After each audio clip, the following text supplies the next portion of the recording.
Hi everybody, welcome to a new video. This is a good one. I introduce you to two friends from the area. First off, Jonathan, who gives me a chainsaw lesson, and Chris, who comes and helps me with my firewood. These two guys have been really generous with their time, and I've learned a lot. I've got a lot done, and we had a lot of fun in the process as well. So thanks guys for coming and helping out. And let's just get straight into the video, and I'll see you at the end. It's another beautiful day in Portugal, and I'm kind of hiding at the side of my house out of the sunshine because it's kind of hot. And I want to show you, well, this is a chainsaw without the actual chainsaw on it. And my parents bought it for me when they were here on their last trip, which was awesome. It's going to be really useful, so thanks Mom and Dad for that. I've used regular petrol chainsaws in the past, but I find that they're a little bit too big for me. They're really, really heavy, and they're noisy, and they're just not that nice. I don't need to be using a gigantic chainsaw. I just want to cut some firewood, occasionally prune some trees. But chainsaws are scary, and even though it kind of looks like a toy and it's electric, it can still do some serious damage. So I'm quite intimidated by the world of chainsaws, which is why I'm starting small, and it's also why I have a friend coming around very soon to show me how to use it safely. My friend Jonathan is an arborist or a tree surgeon, or maybe those are the same thing, I don't really know, but he knows his stuff, he knows chainsaws, and he's coming over to give me a little lesson. One thing I really love about living in this area is there's such an interesting group of people with a lot of varied skills, and many of them are really generous with their time and their knowledge, and it's a really nice community, which I really love. That's one of the things I really love about this area and about the group of friends that I've found here as well. So I think that's really cool, and I'm looking forward to learning more about chainsaws.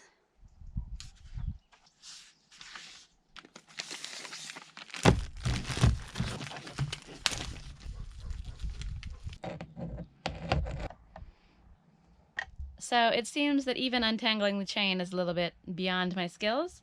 So rather than mess around too much with this, I'm going to wait for Jonathan to get here and we can tackle it together. Jonathan has managed to untangle the chain where I failed earlier. And so let me know, are you an arborist, a tree surgeon? Is that the same thing? Forest manager guy? Like what's the... I think my qualification is urban forester. Urban forester. So I'm qualified to sort of manage trees generally, but specifically in kind of like doing arborist work, okay. Tree surgery, that kind of thing, in urban areas. So much more pruning type work, which is exactly dinosaurs come in. Exactly what I'm hoping to do. So it's apart, and soon it will be together. So the first thing is to put the bar on here. Okay. All right. And from there, the chain. Now the chain can only go, it could go the wrong way. You don't want it to go the wrong way. You want it to go so that the teeth, the sharp edge is pointing forward. Pointy part, on the top. Okay. Put it on the sprocket and then you get it onto the chain. See in the middle here? Yep. That's where you adjust the bar backwards and forwards. Okay. Because what happens is when you're using the chainsaw, the chain will stretch. Okay, over time. So, yeah, so periodically you will need to adjust it a little bit. Makita very nicely got this nut that doesn't fall off. Very nice of them. Yeah, so if you're in the forest and you're trying to do maintenance and you drop the nut somewhere in the middle of the undergrowth, which I imagine is something that... They clearly got feedback from people. I imagine that's something that has happened and is very frustrating. Yeah. Have you ever lost your nuts in the forest, is the question. So the nut has to be loose enough so that the bar can go backwards and forwards. Okay.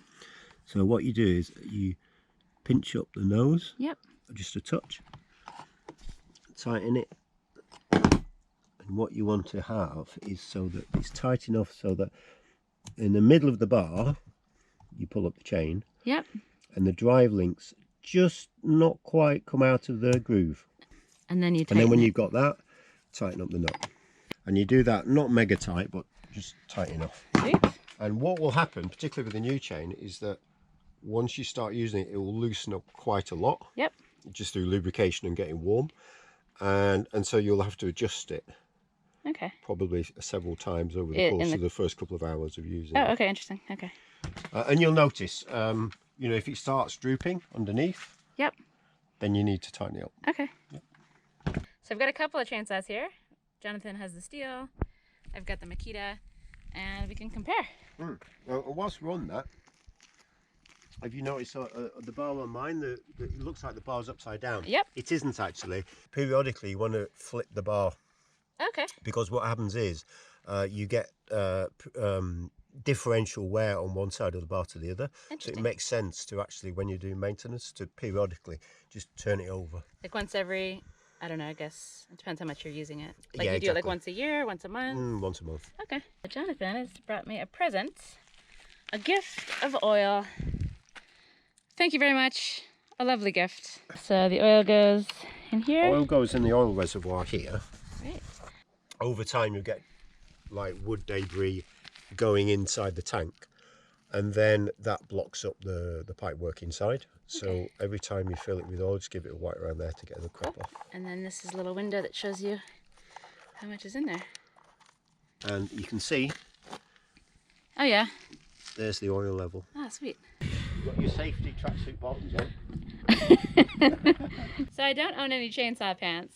So already, please don't be angry at me, but I am going to be doing my best to be safe in all of the other ways. Although, is there such a thing as chainsaw gloves? Yeah. Well, I also don't have those. Oh, quick, green, yeah. Woo! So push the top down and then push the trigger. Yeah. What happens over time when you're using it a lot, the inside of here gets full of sawdust gunk that's full of oil as well, and over time it ends up like setting like glue, and that can block up the actual oil. So after each use, should you take it apart? Yeah. Well, every week or two. Tightening the chain regularly as well, right? Yeah, but every week or two, take that off and clean it out, because it'll get absolutely full of crap. Okay. But this is the chain brake. Oh yes. So when you're running it, your hand's meant to be here like this, you see. If you catch something, I'll do it now. Like that. Ah, yeah? Okay. And that's so that, because you get what's called kickback. Yep. And that's where the nose of the saw jumps up. And it would automatically hit your forearm. In theory. I mean, I've worked with someone who he went and cut his face. Not recommended. That's terrifying. So don't do that. No. And I strongly recommend that you don't use that part of the bar at all as a beginner. Yeah. You can use all parts of the chain because all parts cut, but the best bit to use really is this bit. That's where you get the most power transfer anyway. Okay. And it's the safest because you've got the wood here. Yeah, and when people know what they're doing, they start cutting with the top part and all sorts. Oh yeah, yeah. I can demonstrate that as well. Yeah. But for the time being, I would not use this bit of the chainsaw. Okay. Do you want to cut something? With the machete. Nothing beats a sturdy wooden sawhorse.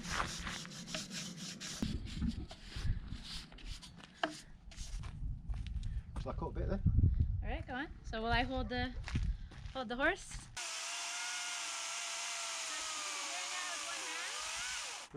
Should he be doing that with one hand? No. With a petrol-powered chainsaw, because you've got a lot of horsepower at your control, you can put a lot of force onto the blade as you're cutting through and power your way through it. You can't do that with electric one because there isn't enough power being generated to do that. So if I push really hard, the chain would stop. Okay. And that would be damaging for the actual chain. So if I do that, push it hard, it stops. That wouldn't happen with a petrol chainsaw. And I guess you just get a feel for what's too much. Exactly. Over time. Yeah.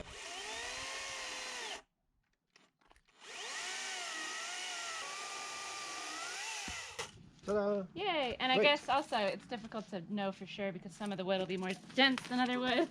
This is not how to make a sawhorse, by the way. There's no diagonal bracing on this thing.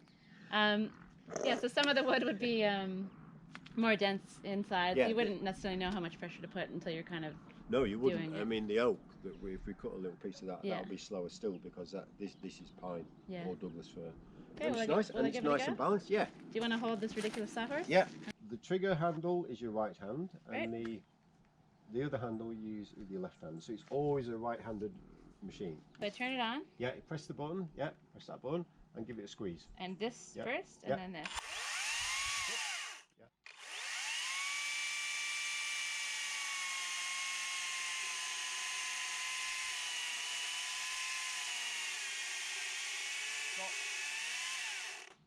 So, I'm glad you did what you did. Okay. But there's absolutely no benefit, and it's actually... So rocking back and forth? Yes. Ah, okay. Just Let keep the it chain steady. do the work. All right. Exactly. Cool. What? Can do. Okay. Yeah, that's... On. Yeah. Down.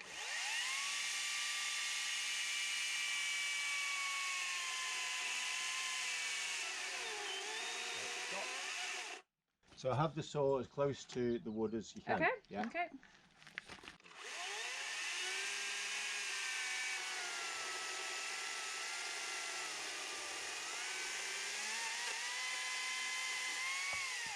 Great! Hooray! Hooray! How many digits do you still have? I have all of my Woohoo! digits, all of my fingers, all of my Bonus. toes. Yep. Nice Fantastic. one. Okay. You can cut underneath Yeah, as well. that's you what know? you're saying. Yeah, I think that's that'll be beyond me for now. At the moment, I yeah. just. And it's good to know that, because you're knowing essentially that all bits of the bar will cut. Yeah. But it's the top. It's this. Well, I say the top. It's cutting from the top with the bottom of the bar that's the safest. I'll demonstrate a kickback. And this is why you don't want to be cutting like this, by the way. You often see people, because it's asymmetrical, it's built for a right-handed person. Often, though, you'll see people looking right down the cut, like that. Where was I standing? And I know you were doing it pretty good, actually. You were more like this. Sideways. You don't want to be looking down the cut, because if the chain snaps or you get a kickback, it's going to come at you. Yeah. Whereas, if it kicks back and it's to the right, it's going to miss you. Okay. Yeah. To be honest with you, because these machines aren't as powerful as a petrol machine, the amount of kickback is minimal. It does happen, but you know, chances are you'll be okay. You know, it's not going to throw right back. If you've got a big saw, you got much more momentum. Yeah. Because the blade's quite short on this. Yeah. It's less momentum. That's true. Do you want to cut some more? Sure.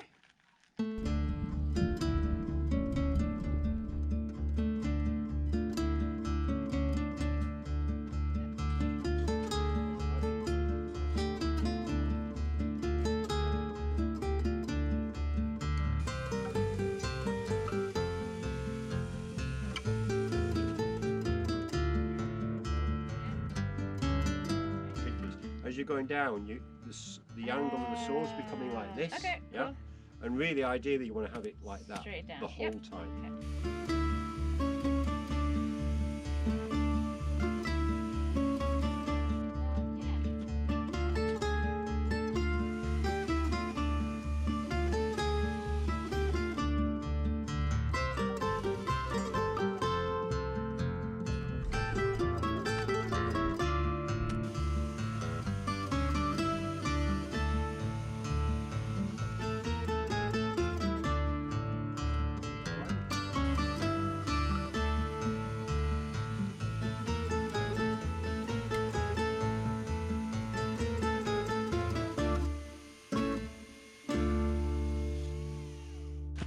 So, thank you very much. You're welcome. For my chainsawing lesson. I feel very Thank you, confident. Makita. Very good this machine. is a great little machine, and you know your chainsaws.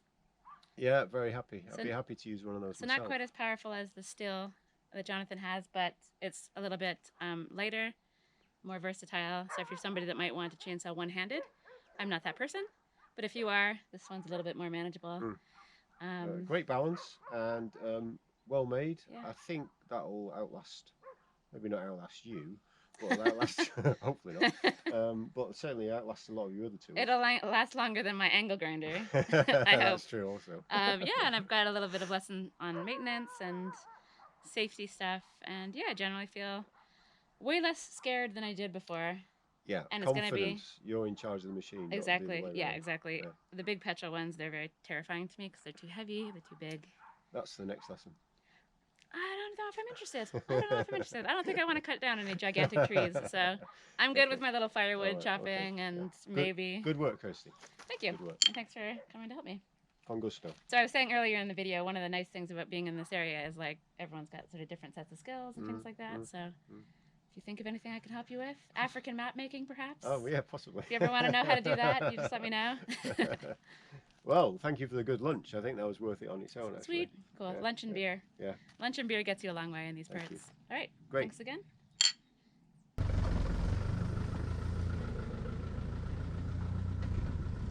So, as if my place wasn't untidy enough, I now have a gigantic pile of firewood to deal with. So this big mountain of wood here is 2 meters cubed.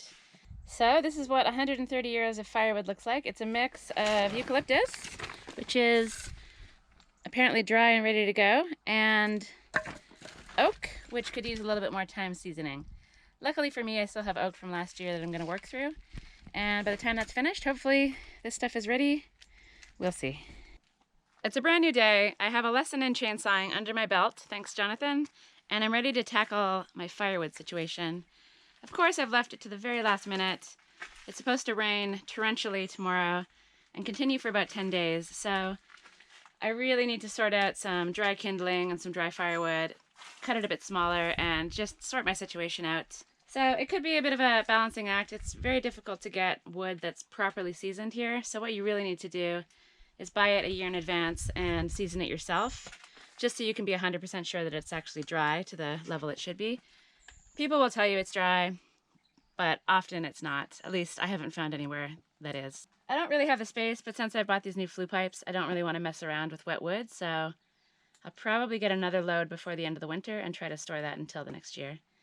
So, I've got a lot of wood moving to do, a lot of chopping, but luckily I have a neighbor coming to help. His name is Chris, and he lives nearby within walking distance. And he saw my YouTube video for my November update, saw that I was a little bit behind on my tasks, and offered to give me a helping hand, which is really, really cool. We've only met briefly once in passing, and he lives nearby with his wife, so it'll be really nice to get to know the neighbors and to have an extra set of hands as well to get this job done, because this is one of those things that's probably a lot more fun with a buddy. So he'll be here soon, and as you can see, I've sort of cleared the space behind me a little bit, but I'll need him to help me move the couch out of the way, and hopefully we can get a good system going to move and stack the wood and split some wood for kindling and things like that. So I'm really excited to start the day. It's kind of a funny day, very cloudy and gloomy, but just a sign of things to come. We've got some very rainy weather coming up, so I really want to have my wood sorted and stacked properly. So he'll be here fairly soon, and we've got a lot of wood stacking and moving in our future. And I'm looking really forward to it.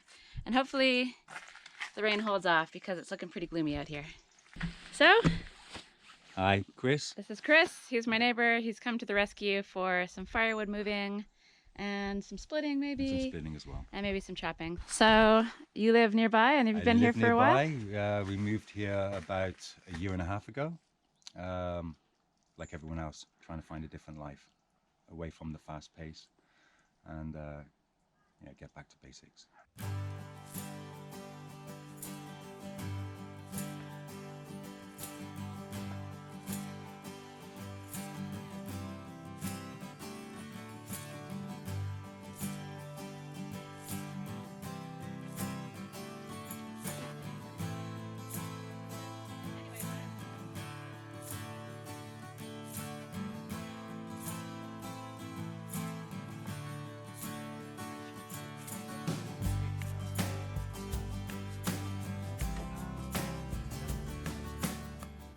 So we're making some progress, and I just learned that Chris is a chef and an expert in snails. So with these snails here, snails are like elephants. They move around in herds. They will come out at night time because it's the safest time for them, and when it rains, they become super fast because then they're able to glide over the terrain because you have this film of water. But what they will do is the larger ones will carry the smaller ones. So you'll see at night times they're getting piggybacks. No kidding. The bigger ones. And if you follow them every evening, you'll find that they will go to the same areas to forage. And are you out following herds of snails? Not at the moment. I got too much on my lap, but I will start to do this again because my goal eventually is to have a rustic kitchen on our land where neighbours can come around, have a set meal of just 3 courses from our land to get the community together. Cool. Featuring snails, perhaps. Definitely featuring snails. Oh, very cool. I look forward to that. Yeah. Nice. Yeah. Who knew? I have edible snails cruising around my land. Very cool.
Okay, I have some space and I have a beautiful pile of wood.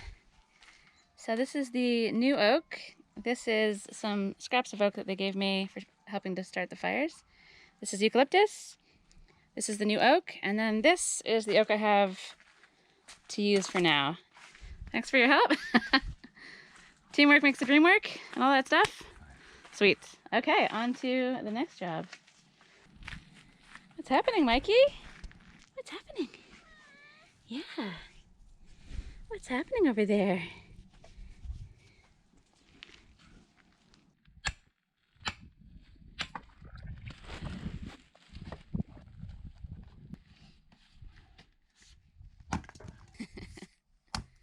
Yeah, you look like a pro.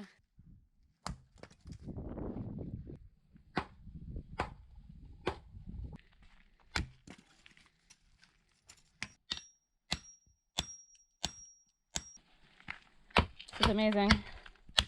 This should do me for a little while. What do you think? 2 days. What kind of fires do you make? Big fires. Yeah, no, I'm a little fires kind of person. The stone buildings really do. Oh, those thick walls, they yeah. hold the heat really well, but they also hold the cold, so that's the problem. Yeah. Anyway, I'm still working on my flue, which will be in another video, but I'm making progress, so stay tuned for that one because this has been quite the journey, but I'm getting there. Not there yet. What are your thoughts on the electric chainsaw? I think it's pretty cool. Yeah. For the smaller work, for trees, it's perfect for us. Nice weight. Yeah.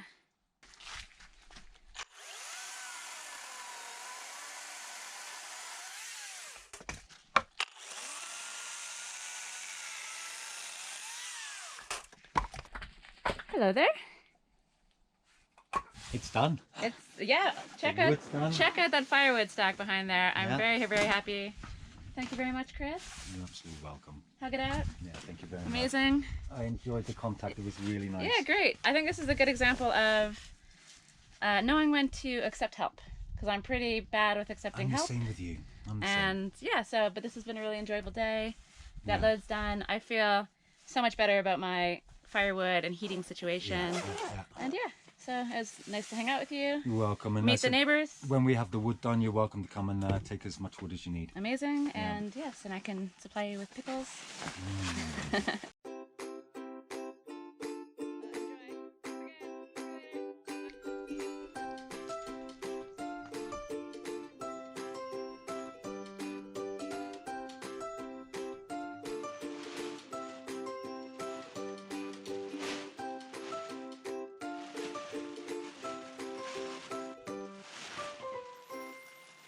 What do you think? Who is that person?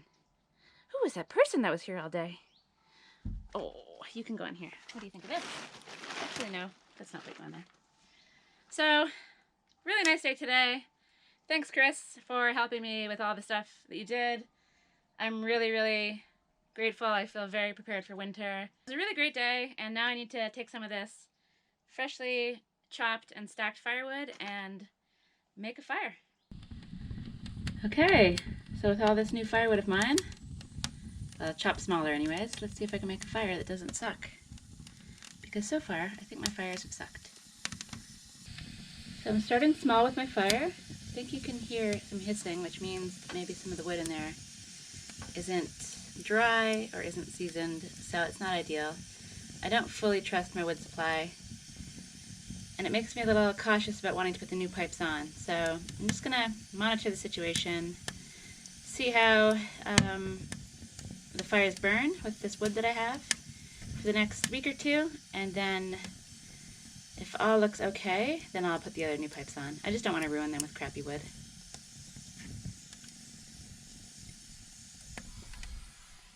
I also really need to clean the window.